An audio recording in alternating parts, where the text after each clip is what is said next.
Good afternoon, guys. How's everybody? Uh, I don't know, a lot of you may have already seen this, but take a look. It's about a 4-minute video, Pierre Poilievre.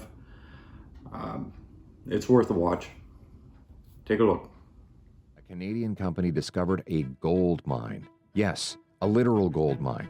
Almost 500 kilometers north of Thunder Bay, this company's scientists discovered one of the largest untapped areas for rare earth metals in the world. Buried under their feet was tens of billions of dollars of critical minerals like chromite, cobalt, nickel, copper, platinum, and gold, resources the entire world is desperate for. It's called the Ring of Fire, and it could make Canada very rich.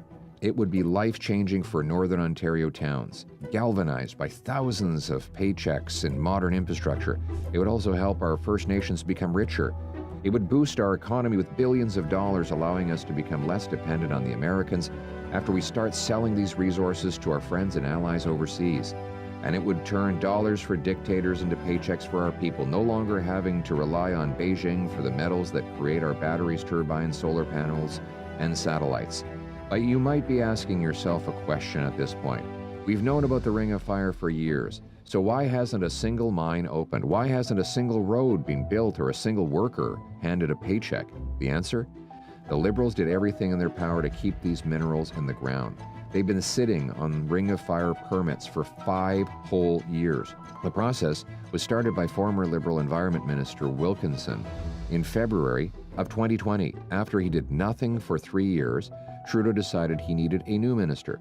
The man for the job, radical environmentalist Stephen Guilbeault, who made it even harder for us to get these resources out of the ground, and he's still in Mark Carney's cabinet.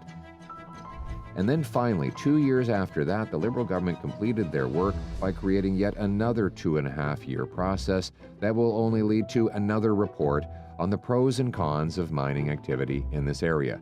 That report, which will cost government and private industry alike, won't even say whether mining can take place. This in spite of the fact that the government of Ontario has already conducted similar studies on the exact same project. So now, after a decade of Liberal keep-it-in-the-ground ideology, the Ring of Fire is on the brink of collapse. Not to mention that the Liberal Bill C-69 makes projects like these very difficult, if not impossible, to get approved at all. Enough. This gatekeeping and red tape was devastating to Canada before Donald Trump threatened tariffs on our economy. Now it is an act of economic suicide. That's why I am announcing today that my government will set a goal to green-light all federal permits for the Ring of Fire in Northern Ontario within 6 months to harvest chromite, cobalt, nickel, copper, and platinum. We will also make a commitment of $1 billion over 3 years to the construction of a long overdue road connecting First Nations communities and the critical mineral deposits in the Ring of Fire to the Ontario Highway Network. We will let companies investing in the Ring of Fire pay a share of their federal corporate taxes to local First Nations. And as NATO has identified these critical minerals as essential towards our collective defense, some of our government's investments in this road and this project will count towards the calculation of Canada hitting its 2% of GDP expenditure on defense. We will make this money available by cutting back on wasteful foreign aid that often goes to dictators, terrorists, and global bureaucracies. We'll cut bureaucracy through attrition here at home, freeing up money for productive investments that create paychecks for our people and independence for our economy. Only a Canada First Conservative government will rapidly approve projects like these. We'll quickly repeal C-69, the anti-resource law the Liberals still have in place. Only a Conservative government will approve mines, pipelines, mills, LNG plants, more ports, and better export opportunities to diversify our economy and make us independent from the Americans. And by partnering with First Nations to deliver our world-class resources, we will bring home powerful paychecks for all Canadians. That's how we will put Canada first. Let's bring it home. Pretty good ad, eh? I just thought I wanted to share that, and I think the more people see this kind of stuff, the better.